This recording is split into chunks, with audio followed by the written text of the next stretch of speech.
இப்போ திமுக ஆட்சியோட சாதனைனா அவங்க எதை சொல்கிறாங்க? அவங்க சொல்கிறது ஒன்றே ஒன்று தான்.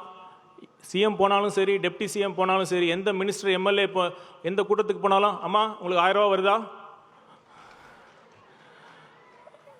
அம்மா உங்களுக்கு கிடைக்குதா, வரலன்னா சூப்பர், இதுதான் திராவிட மாடல் ஆட்சிம்பாங்க. வரலையா பேர் கொடுங்கம்மா, சரி பண்ணிடுறோன்னு. இலவச பஸ், பெண்களுக்கு 1000 ரூபா, பள்ளி மாணவிகளுக்கு மாதம் 1000 ரூபாய். இந்த இலவசங்களை தவிர அவங்க உருப்படியாக ஏதாவது திட்டம் பண்ணியிருக்காங்களா? இது ஏதோ திமுக கட்சி சார்பாக அவங்க நிதியிலிருந்து அவங்க திமுக கோடி கோடியாக வச்சிருக்காங்களா, அவங்க அறக்கட்டளையில் அந்த பணத்திலேருந்து கொடுத்தா நீங்கள் போய் அது பெருமையாக நீங்கள் சொல்லிக்கலாம். அரசு வரி பணத்தில் நீங்கள் கொடுத்துட்டு கொஞ்சம் கூட வெக்கமே இல்லாமல் நீங்கள் கொடுத்துட்டோம் இலவசங்களை கொடுத்துட்டோன்னு சொல்லி பெருமைப்பட்டுக்கிறீங்களே, இது கொஞ்சமாக உங்களுக்கே அழகா இருக்காது?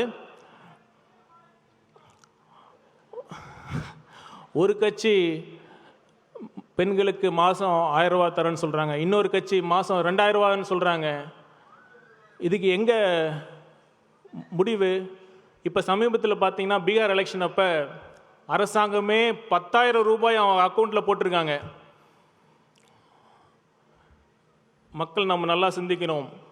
இந்த இடத்துல நான் ஆணித்தரமாக பதிவு செய்ய விரும்புகிறேன்.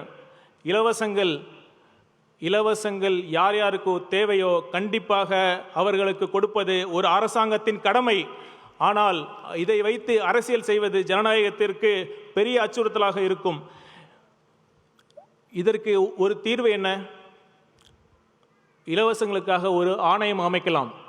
அந்த ஆணையத்தில் முதலமைச்சரும் இருக்கலாம், எதிர்க்கட்சி தலைவரும் இருக்கலாம். அவர்கள் இருவரும் சேர்ந்து யார் யாருக்கு எவ்வளவு தேவையோ அதை கருத்தில் கொண்டு, அதே சமயம் மாநிலத்தின்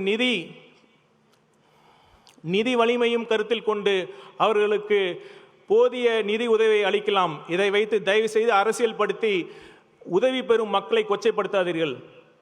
ஒரு தொகுதிக்கு 30 கோடி 40 கோடி செலவு செய்து ஒருத்தர் வெற்றி பெற்றால் நிச்சயம் அவர்களால் நல்லாட்சி தர முடியாது. தயவு செய்து அதனால் மக்களே நீங்கள் சிந்தித்து வாக்களியுங்கள். இந்த 1000 ரூபாயை நீங்கள் தியாகம் செய்யுங்கள். நிச்சயமாக 2026இல் நம் வெற்றித் தலைவர் அவர்களின் தலைமையில் ஒரு நல்லாட்சி அமையும் என்பதை கூறிக்கொண்டு வாய்ப்புக்கு நன்றி கூறி விடைபெறுகிறேன். நன்றி, வணக்கம்.